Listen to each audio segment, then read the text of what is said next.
communicate with people. At the end of the day, no one's going to remember the mistake you made or the word that you said incorrectly. What people are going to remember is that you showed up and that you said some Chinese.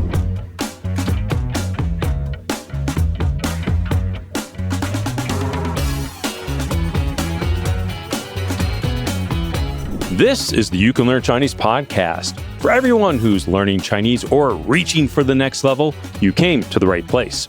I am your host, Jared Turner.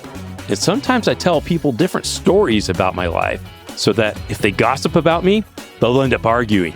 My co-host is John Paston, who's out for this episode, and he went to a kleptomaniacs class, took some notes, and left. We've got an interview for today. Let's get to it. Well, first off, Jared, thanks so much for having me on your podcast. My name is Adam, and a little bit about me. I'm an intermediate Chinese learner. So I'm doing my university degree in human nutrition and community health here at the University of Illinois at Urbana-Champaign. Well, that's fantastic. All right. Adam, why did you start learning Chinese? It's a great question. So it's a little bit of a story for me. So coming into undergrad, I'm a pre-medical student. So that means I'm hoping for graduate school to attend medical school. And I've always kind of been interested in learning about different cultures and their interaction with our American healthcare system. And there is this one book, I guess I would call it the starting point of my Chinese journey, called The Spirit Catches You and You Fall Down. This is a book by Anne Fadiman. It's a fantastic book. I highly recommend it, about a Hmong ethnic group, which I believe they're a subcategory within China of the Miaozu. It's a subcategory. I've actually been to some of their villages out there in China. Yeah, it's really fascinating. But they're all over Southeast Asia in general. Right. Yeah. Right. So I started with this book, and as a young little pre-med, I wanted to learn about different, like the issues that we have in American healthcare. And a lot of it touched upon was how there's that big gap between the care we provide and being culturally humble with other people, with their traditions and beliefs.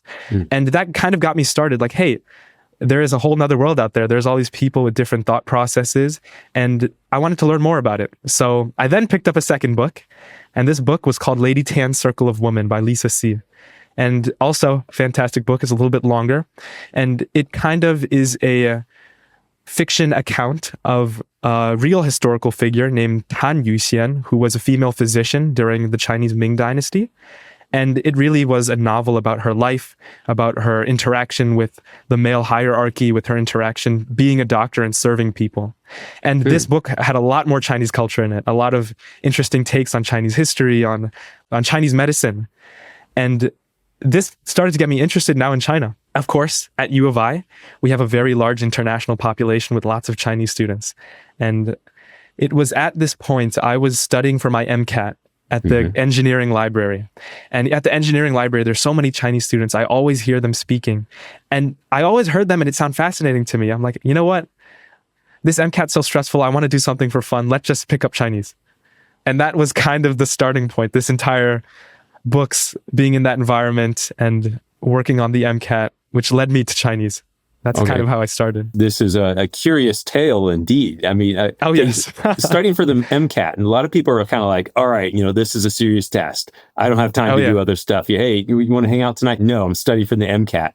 You're like, hey, how about why I'm studying for the MCAT? Let me go pick up a whole nother language. In fact, a rather difficult one to learn. So talk to me. Tell me about what was that thought process? Yeah, so I mean, the MCAT was tough. Like, I was in the library for most of my hours of the day. Like you described, I was missing out on my friends. It was over the summer, so luckily it was a ghost town at U of I. It was just me and my books, and it was so stressful for me. I wanted to have some form of creativity, some outlet to have some fun. And I've learned Spanish for the last 7 years. I'm doing a minor in Spanish, and I've been learning it since high school. So I'm kind of familiar with languages, and I have an affinity for them. And I said, you know what? I want to challenge myself in a fun way. So for me, it's fun. I know some people may take learning a language as a big insurmountable task, but it's something that gives me something to look forward to. So I'd finish my studies and then review some flashcards, listen to some podcasts. That's really interesting. So some people, all right, hey, I'm going to play some video games. It's like, I'm going to learn a language, right? I know that was me before, 100%.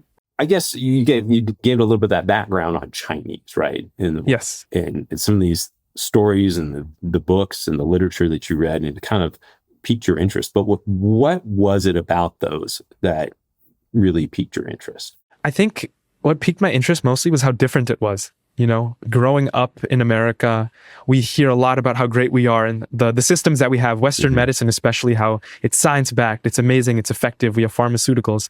And hearing this different perspective, especially from that second book, Lady Tan's Circle of Women, that opened my eyes to a whole different way of thinking. And I always love to have my thought process challenged. I like to have new perspectives brought to the table and understand different ways of thinking. So for me, Chinese and Chinese culture kind of was that. It was that completely different way of lifestyle, way of thinking that I wanted to learn a little bit more about, which again, and long-term goal, hopefully will help me work better with patients from that background, from a Chinese background. Well, tell me a little bit like how you got started. And I know the MCAT, I mean, it's you have usually a date you're going to take that test, and that passed, obviously. I don't know. I assume you passed the test, but I mean, that date is I passed it. Right. Okay. Congratulations. Great.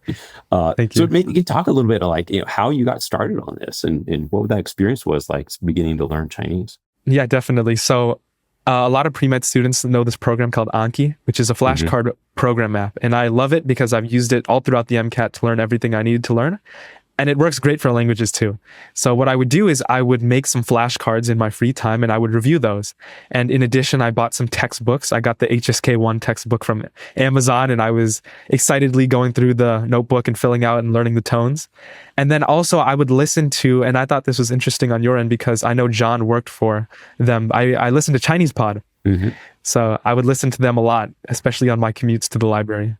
Oh, that's great. Now, but you mentioned as well that you're in the library and you'd hear other Chinese students there. Yes. And did you have any opportunity to interact with them, or did you involve any of that into your learning? Of course. So anytime I learned a new word, it would always be annoying to them. I would come up to the same people that I'd see. A lot of these students, because they're during the summer break, they don't go home, they stay to take classes. So they'll always be there, the same people. And they would recognize me. They'd ask me, hey, you have any new words that you learned? And I would practice with them with my broken tone. They would correct me. They would teach me slang. And that's kind of the thing that was beautiful about it in a sense, because language is for people, language is for communication. And I'm fortunate to have had that opportunity early on in my Chinese journey. And that helped me, inspire me to keep learning, to keep growing and keep talking to people. I don't know if you've been to China yet.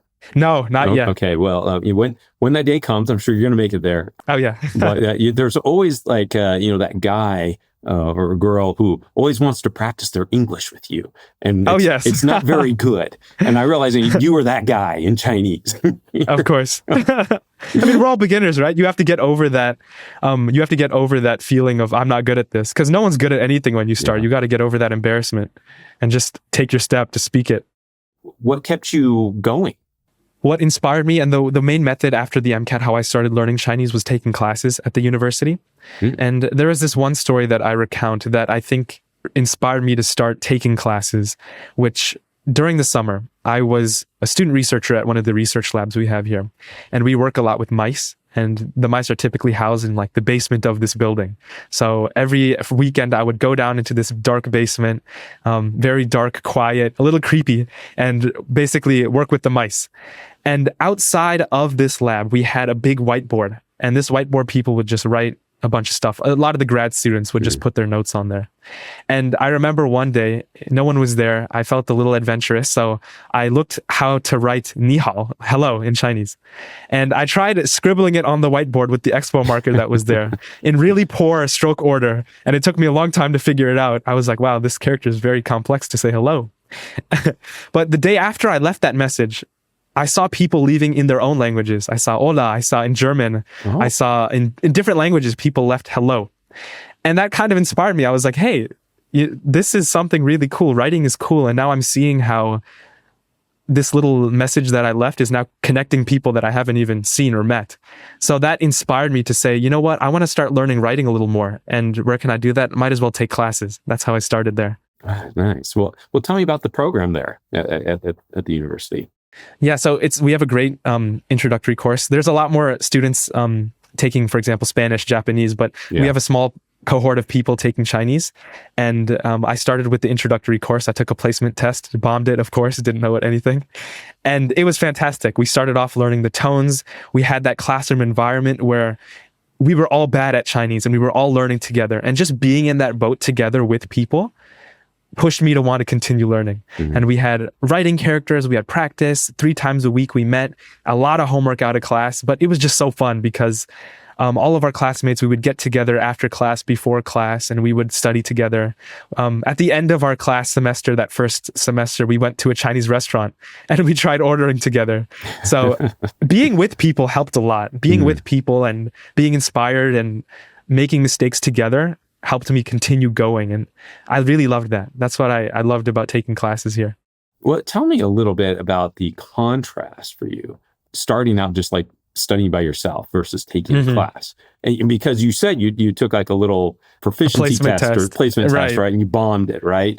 And it sounds like, you knew something. You were able to speak some Chinese, right? And you knew a little bit. Like, what did you learn versus what did the class expect you to learn?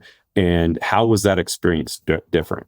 On my own, when it was just me and my textbooks and my Anki cards, there was a lot less accountability. There was a lot less consistency throughout the time studying. So it would kind of be bursts of energy where I would be motivated and perhaps not as busy on that day, where I'd pick up a little bit of language learning. And then other days where I did not review anything. Maybe a week went by, I didn't review anything and I'd forget. So what the classroom gave me, which really started to catapult my learning speed, was that structure, was that environment, and those deadlines that I had to meet. Because as a student, and of course you'll ask any pre-medical student, we're all very neurotic, is that we want to keep our GPA up. We want to make sure we get all our homework in and keep everything in check. So when in my classes now, they're telling me, okay, you have to do this listening practice by tonight. You have to review these vocab cards by Friday. That got me motivated to start doing the homework and having that consistency built into the routine. And with language, little steps, consistency every day will trump anything. That's the number one important thing when learning. That makes a lot of sense because really, you don't need a class to learn anything. I mean, you can learn it, there's so many different ways to do it. I think you nailed it right there. That's one of the biggest things about a class. It gives you structure and usually there's some sort of curriculum. There's something, planned that you can follow, right? Right. And that can add a lot. And obviously it sounds like it did for you.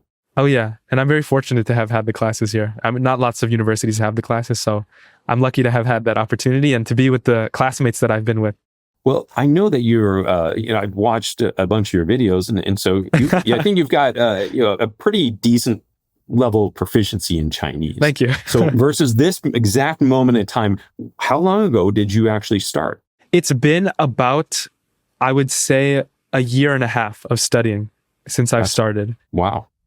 That's great. Well, what do you feel for you, like really helped you, like, I guess an inflection point or maybe some breakthrough moments for you where you think, oh, this is really starting to click?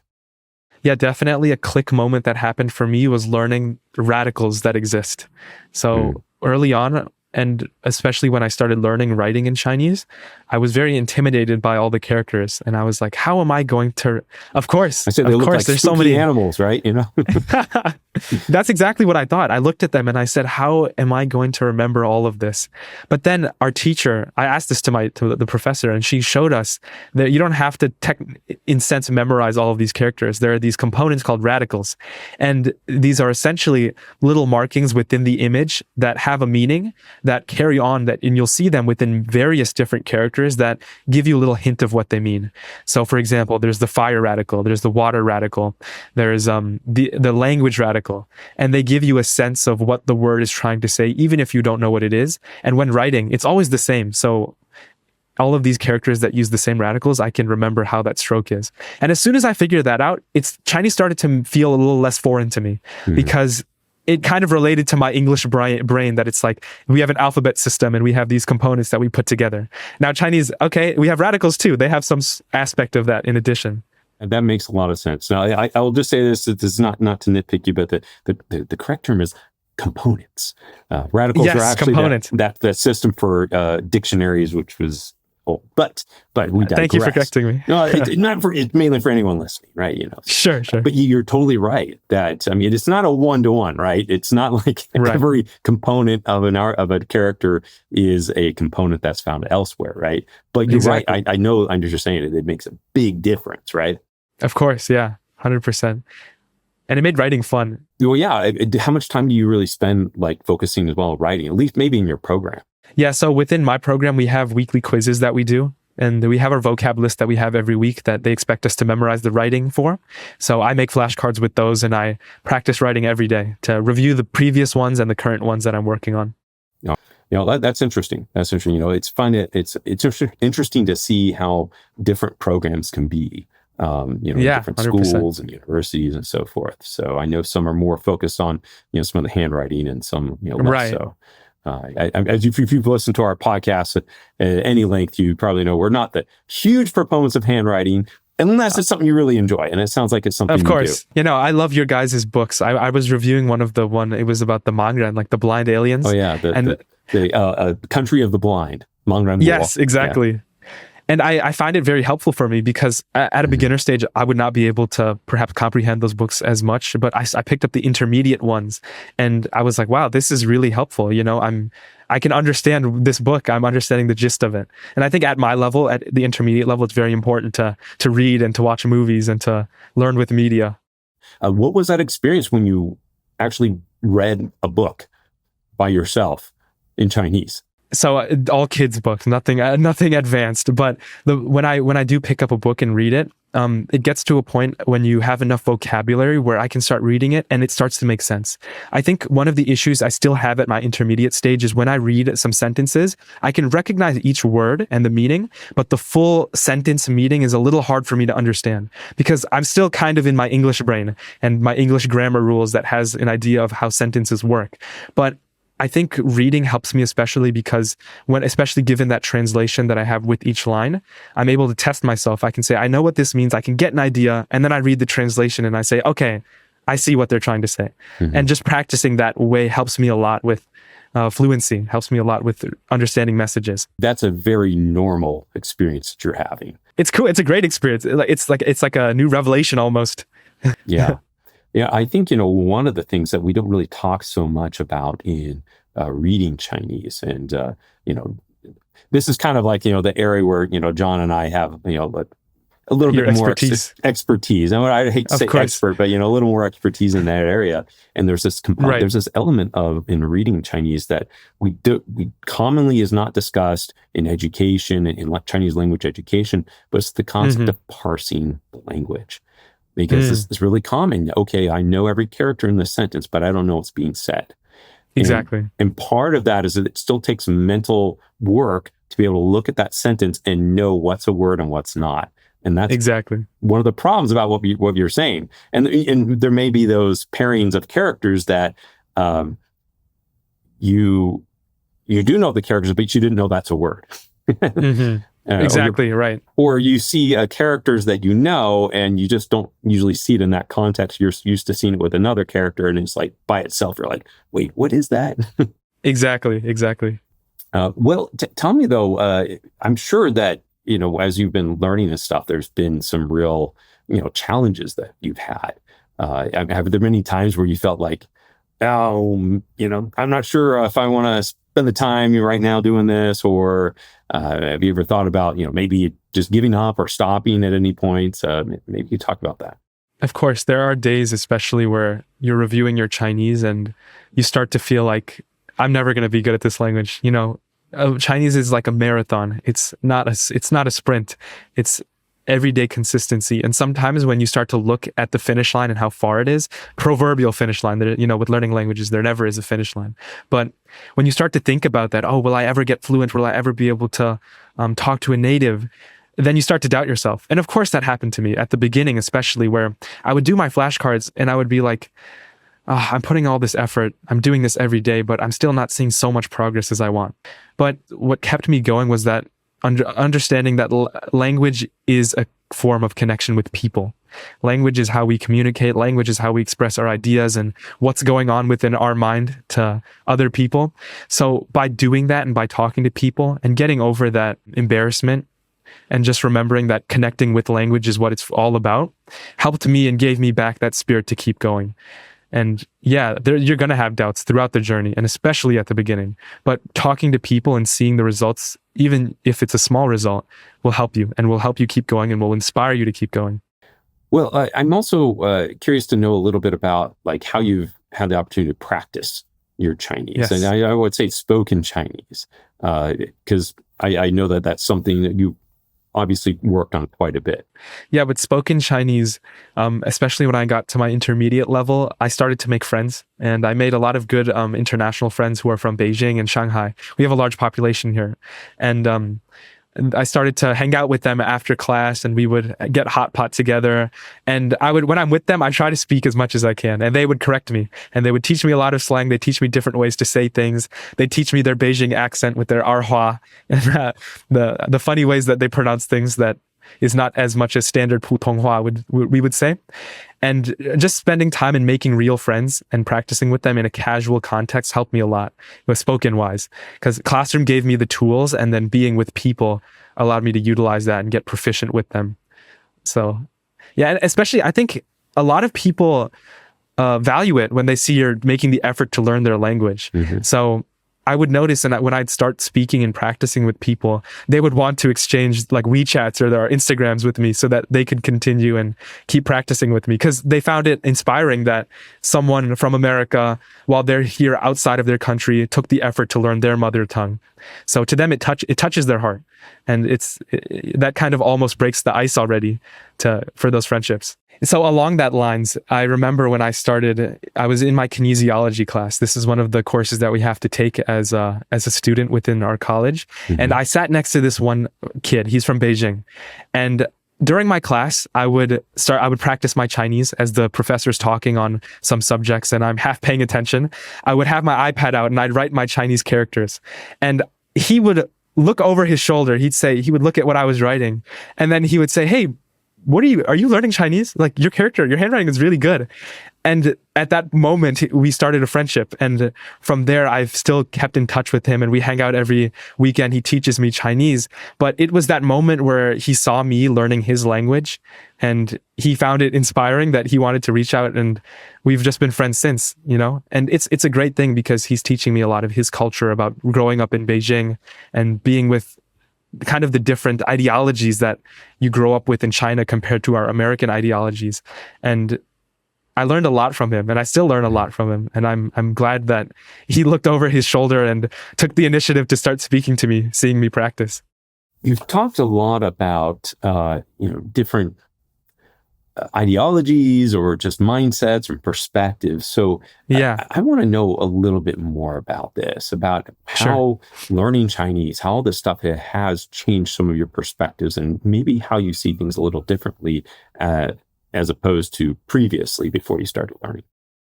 Definitely. I think one of the aspects that I think about Chinese culture a lot and that I kind of value is this connection between people and society. And how there's this deep connection and focus almost as in, what am I doing within my life that is not only benefiting myself, but the people around me, the society around me, my family. And there's this understanding which is a little different from growing up in America, very individualistic, very like self-driven and focused on myself and I. And I don't think of course there's pros and cons with any ideology, but I thought it was fascinating because there's a lot more emphasis within Chinese culture of people, and there's a lot more emphasis of being around people, and food is a great outlet, for example, of how people get around together and share conversations and get to know one another, which inspires me a lot. And when you look at, for example, traditional medicine, that's another idea that I thought was also very fascinating, where there's this idea of, for example, herbs and drinking hot water, like these different concepts where you're taking care of yourself in the long term. Perhaps with American medicine, we focus a lot on curing things and fixing things in the moment, acute issues. Whereas Chinese medicine has a lot more focus on the vitality of the soul, like the long-term being, fixing the problem over time and making sure your soul is nourished. So it's amazing and fascinating because it opened my mindset a lot on hearing different perspectives on people's own health. And as someone aspiring to work in healthcare, I think it's important especially to understand different people's perspectives on how they take their own health into their own hand and how they want to manage their health. Because as a physician, you're not the person who's pushing your ideas onto people. You're helping them facilitate their own health. I guess maybe even more holistic perspective on all of that. Yes, a holistic perspective. Wow, that's very interesting. And I mean, do you feel that's going to impacting, I guess, your uh, career path? I mean, I know you're going to medical school, right? At least that's your goal, Hopefully. right? So what do you plan to do with that? Definitely. I think learning Chinese has already affected my career path so much. I've recently been the recipient of the Critical Language Scholarship from the United States government, and that will be funding a travel study abroad in Taiwan this summer. Oh, that's neat. I look forward to that. And especially I look forward to it because Taiwan has a universal healthcare system. And I want to learn a lot about how they run their things and how physicians and hospitals work and how the that connection between physician and patient is. So I want to broaden my horizon on seeing how different systems run, how different countries run their healthcare system. And as I'm doing my own studies, hopefully here in the US, I start to take those aspects that I've learned on how we can better our own system. Because I think our healthcare system in America, although it's fantastic, there are a lot of flaws. We spend the most and we get very poor outcomes. Yeah. So I want to understand the different perspectives on how are they getting their costs down? How are they getting better patient outcomes? And how can we fix that within our own practice on a management level, on a personal level, on a community health level, so that people can be healthy? Oh, that's really neat. That's ambitious goals, but we need to have, there needs to be definitely, hopefully, some changes done in the future, right? From, of course. The healthcare system. That's fascinating. Well, maybe you could talk a little bit about. You've got an Instagram account, and you started yes, I do. videos about learning Chinese. Maybe you could talk about how that got started and what you're doing. Sure thing. So my Instagram account, Kid Learning Chinese, was kind of started off a whim. I'm currently in my last semester of college, and throughout undergrad, I've been very focused on studies, and I'm very grateful to have the chance to study hard and take classes and get good grades. But I'm at my semester end now, and I'm like, you know what? I want to have a little fun with my time. I want to do something where I can put my language into practice, where I can make people smile and laugh and make myself have something fun to do in my free time. So I started this account, and I've had video editing and creation experience from the past because my twin brother and we would do YouTube together. We would make funny skits. Nice. Well, I guess you can make funnier stuff with a twin for sure. Oh yeah, of course. I mean, if he knew Chinese too, that would be funny. But him and I would make skits a lot when we were younger. And that kind of gave me like my understanding, I would say, of making videos and doing basic video editing. So with that, I just started this account and I made it. I'm kind of going off a satire focus. I'm doing this for fun to make people laugh and to see how cool Chinese is. And I'm fortunate that so many people are also liking the content that I make. I've had a few videos that went a little viral that people enjoy and see me struggling with my pronunciation or seeing me with the Chinese learning struggle. And that's kind of what I want to embody, like showing that perspective of someone learning Chinese getting feedback from people too, because a lot of the people who comment give good feedback and praise the Chinese and correct how I pronounce it, which I find really helpful. Oh, that's great. Well, that's one of the others. The good thing about learning Chinese is typically there's no shortage of individuals saying, your Chinese is really good. Yes, you're always going to get praised by someone. They're going to say your pronunciation is fantastic, I should mention that, as you're talking about kind of the future of what you're interested in, yes. in Chinese, how that influences that. I have known in China a number of doctors from the States who have come to China and have practiced there. And sometimes they're visiting, it's like a visiting doctor at a hospital or at the university, things like that. And they've had some fascinating experiences that I've heard from some of these guys I personally know. Yeah, definitely. That's 100% something I want to look into when I start medical school, if I start medical school. And because a lot of programs, what they do on your rotation years is they'll give you an opportunity. Some schools do this where they'll let you do one of the rotations abroad, or they'll let you see, for example, surgery. You'll do your surgery rotation in China or like in Mexico or different parts of the world. So that's something I'm hoping to do if I have that opportunity. That'd be great. And that's great, like surgery, because like from what I understand, all those doctors get really specialized because the volume, right? You have some Chinese physician who's who's removed more left kidneys than anyone else in the world, because that's all he does, Right. like 10 a day or something, right? Yeah, no, it's so expansive. China has a really interesting, especially within their research. They produce a lot of medical research, and they're very powerhouse within that regard. I think it would be a great opportunity if I had that chance to learn from them and understand how their system works and the research they do. Yeah. Yeah, that's it. Well, their whole, I've having lived in China for 8 years, I've been to many a Chinese hospital, because Oh yeah. the doll, that's whenever in China people say, like, oh, I'm going to the hospital, when America, you like go to the hospital, oh no, what happened, right? It's serious, right? Are you okay? Yeah, but right. if you go to the doctor, oh, whatever, you're just going to see the doctor. Well, in China, all doctors practice in hospitals. There's no like these independent, like practices and stuff. And so, yes, totally different. But I've been in a lot of Chinese hospitals over the years. It's definitely it's almost like a cattle call, but crazy stories. It's really different, obviously, good and bad. No, but that's with any system. There's good and bad with any system. Just the different perspective, I think, is ultimately the point, to learn and get the best out of everyone's system. Well, I also imagine there being on campus and being in your environment, you do have you ran into Chinese. There's other Chinese students. I mean, but do you have any other opportunities where it may be a little bit outside of just like students and stuff, where you have opportunity to use your Chinese? Early on when I was starting, so to give you context, I am a volunteer at one of the clinics here for the uninsured. And it's a really fascinating opportunity because I get to see and work with a lot of underserved populations who don't have insurance, who are having issues getting healthcare done. And what I do volunteer there, I'm a scribe. So I'm with the physician during the encounter, and I'm on my laptop in the corner writing the notes for the whole encounter. And there's this one story that occurred that has always stuck with me, and I wrote about it on my medical school application. Was we had a patient once. This is an older Chinese lady who came in, and she had a ring stuck on her finger. And her finger it was swollen up so much to the point where she couldn't remove it. And we had to figure out how to help her. And we did not have a ring saw or anything in our little clinic to remove the ring.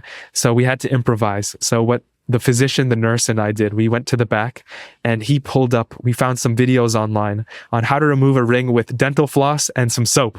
I think I've seen this. Go on though, yeah. So what you do essentially is you take the dental floss and you wrap the finger tight so the swelling goes down, and then you use the soap to lubricate your finger, and you essentially pull the ring off. And we went into the room. We explained it to the patient. They said, you know what, just get it off. I want this pain to be over. And during this encounter, the physician, the nurse put on the soap on the finger. We got it lathered up, and we tied the dental floss, and we started pulling. And I'm there on my laptop. I'm taking what notes I can to try and describe. And this is obviously very painful for the patient. They're wincing, they're shouting through the pain. And with my very limited Chinese knowledge at the time, I wanted to try and offer something that I had, because I felt bad seeing this person in front of me struggling. So I said, 别担心, don't worry, in Chinese. And I said it with my poor accent at the time. And I offered my hand to her.